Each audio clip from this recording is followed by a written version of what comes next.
Next topic is process theories of work motivation.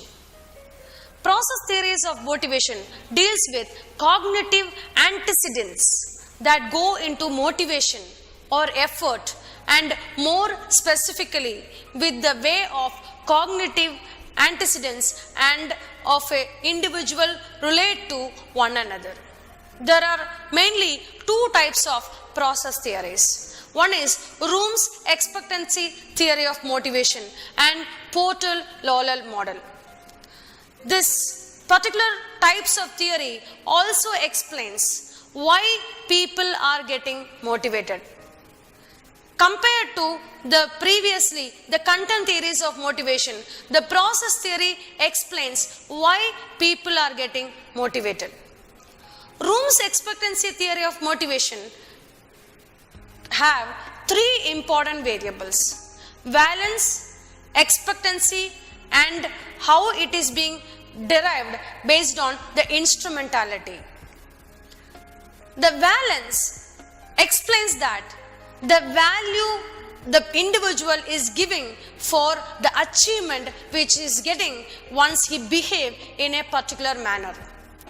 Room's expectancy theory is based on these three variables: valence, instrumentality, and expectancy, and therefore commonly termed as VIE theory also.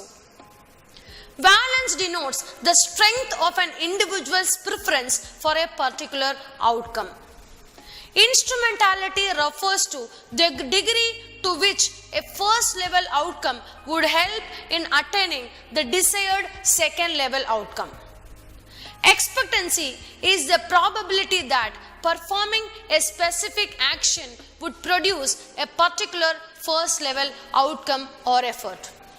For example, an employee is working in an organization. He is doing some specific job.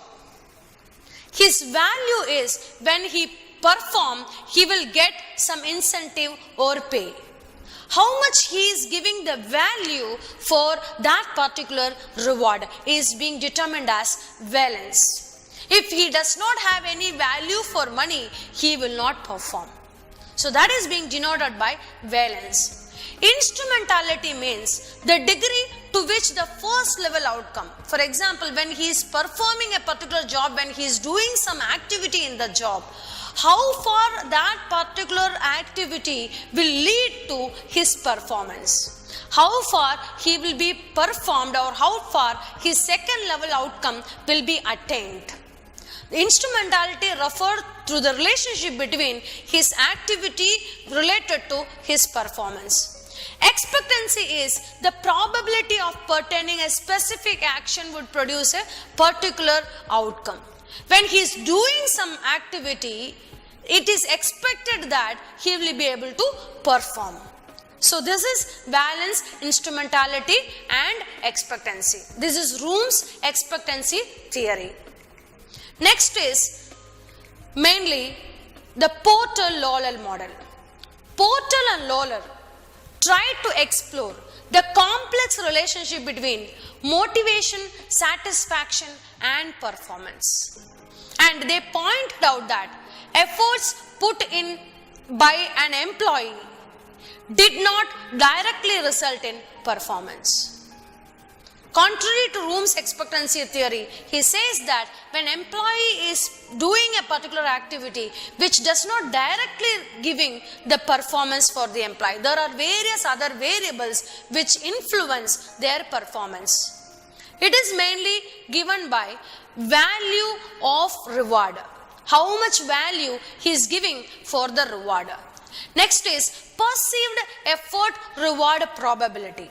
How far this particular employee is giving the probability of his based on his perception, when I perform this much, I will get this much. Next is effort, how much he is putting effort to perform that particular job. Next is abilities and traits, how far he is capable to perform his job and what are all his traits when he is performing in that particular job. Next is role perception, how far he is understanding about his role, what is his perception about his role in the company. Next is his actual performance. Then intrinsic reward. There are various types of reward which is classified into intrinsic and extrinsic. Extrinsic are tangible or which can be physically seen or which can be physically experienced. But intrinsic rewards like word of mouth recognitions and word of mouth applause which the individual is getting, or he himself will get certain satisfaction when he is performing. These are all called as intrinsic rewards.